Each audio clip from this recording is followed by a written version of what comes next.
सो एक और इम्प्लीकेशन तवक्कल की है, ट्रस्टिंग इन अल्लाह's promises एंड गारंटीज। अल्लाह के वादों पे, अल्लाह की गारंटियों पे ट्रस्ट करना।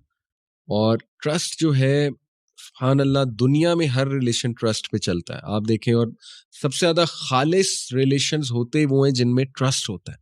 हस्बैंड वाइफ का रिलेशन ट्रस्ट के बगैर नहीं चल सकता है, बल्कि मोहब्बत नहीं कायम हो सकती जब तक ट्रस्ट ना हो। माँ और बेटे का रिलेशन आप देख लें, बेटे को, बच्चे को कितना ट्रस्ट है माँ पे, यानी बच्चे को इतना ट्रस्ट है माँ पे कि आपने देखा ना, छोटे बच्चे जान के कुछ करते हैं और उन्हें ट्रस्ट होता है कि माँ संभाल लेगी, ठीक है, मतलब माँ है ना, या बाप पे भी ट्रस्ट होता है, सुभान अल्लाह। तो दुनिया का हर रिलेशन ट्रस्ट पे चलता है, बिजनेस ट्रांजैक्शंस भी आ जाके, ठीक है, कॉन्ट्रैक्ट भी होता है, लेकिन eight the end of the day trust है। तो सुभान अल्लाह, हाउ इज इट पॉसिबल कि हम अपने खालिक के साथ ट्रस्ट पे ना चलें, ट्रस्ट को लेकर ना चलें, और अपने खालिक पे ट्रस्ट ही ना करें, और अपने खालिक को, जिसने हमें पैदा किया, उसको इक्वेशन से ही निकाल दें। हाउ सैड, ये बहुत ही एक नुकसान होगा। बहरहाल, इसके अलावा तवक्कल has been described as the head of the human body, with the human body representing the entire religion. सुभान अल्लाह, क्या खूबसूरत मिसाल दी एक स्कॉलर ने कि ह्यूमन की जो बॉडी है, जो जिस्म है, वो पूरा का पूरा दीन है, और उस जिस्म का जो सर है, जो हेड है, वो तवक्कल है। यानी पूरा का पूरा रिलीजन ही तवक्कल पे खड़ा हुआ है। मिसाल असल में ये है, तवक्कल नहीं है तो रिलीजन जो है वो खोखला है। यानी इसका मतलब है कि फिर आप शायद फॉर नेम सेक मुसलमान हैं या रिलीजन पे अमल कर रहे हैं, अगर तवक्कल में कमी है। इसलिए कितना इंपॉर्टेंट है अल्लाह सुब्हान तआला की ज़ात पे तवक्कल को कायम करना।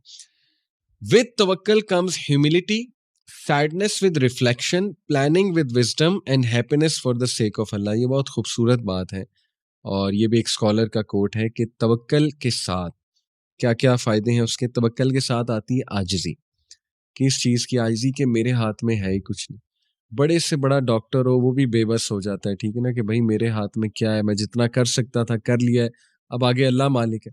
तो जब हम अल्लाह पे तवक्कल करेंगे तो हमारे अंदर एक आजिज़ी आएगी, और इस आजिज़ी का बड़ा फ़ायदा है। देखें, मैंने शुरू में बात की कि वेस्टर्न जो कॉन्सेप्ट्स हैं वो सेल्फ रिलायंस बेस्ड कॉन्फिडेंस में, कि जब बंदा कहे जी मैं तो भला हूँ, और ओवर कॉन्फिडेंट हो जाए, तो उसका नुकसान ये है कि जब आपको कोई फेलियर आएगा तो बहुत ज़्यादा हिट होने के चांसेस हैं। लेकिन अगर आप में आजिज़ी होगी, और आप हर बात पे हाज़ा मिन फ़ज़्ल रब्बी, हाज़ा मिन फ़ज़्ल रब्बी, ये मेरे रब का फ़ज़ल है, जैसे सुलेमान अलैहिस्सलाम ने कहा था ना, और ये सब अल्लाह की तरफ से है।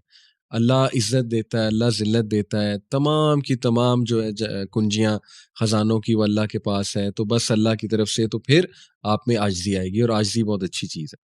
फिर है सैडनेस विद रिफ्लेक्शन, कि जब बंदा रिफ्लेक्शन करता है ना लाइफ के मामलात पे, थोड़ा सैड भी हो जाता है, और वो sadness, that sadness is good, that sadness will be a catalyst for the person.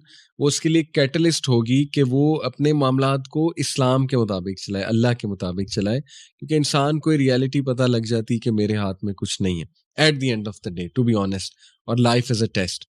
और प्लानिंग विद विजडम, लेकिन इस सैडनेस को कैटलिस्ट बना के आपने प्लानिंग करनी है विजडम के साथ, हिकमत के साथ। अल्लाह रब्बुल आलमीन से आपने हिकमत मांगनी है इस हवाले से। सो तवक्कल से माशाल्लाह जी हमने सीखा कि आजिज़ी आती है, और इंसान जो है वो रियलिटी उसे पता लगती है कि मैं, टू बी ऑनेस्ट, मेरे हाथ में है ही कुछ नहीं। और फिर इंसान प्लान करता है विजडम के साथ, हिकमत के साथ, और हिकमत अल्लाह से मांगनी चाहिए, और एट द एंड उसे खुशी मिलती है फॉर द सेक ऑफ अल्लाह, क्योंकि जब वो देखता है कि अल्लाह ताला ने तमाम मामला संभाल लिए, तो वो सुकून में आ जाता है। तो ये तवक्कल के आप कह लीजिए आउटकम्स हैं।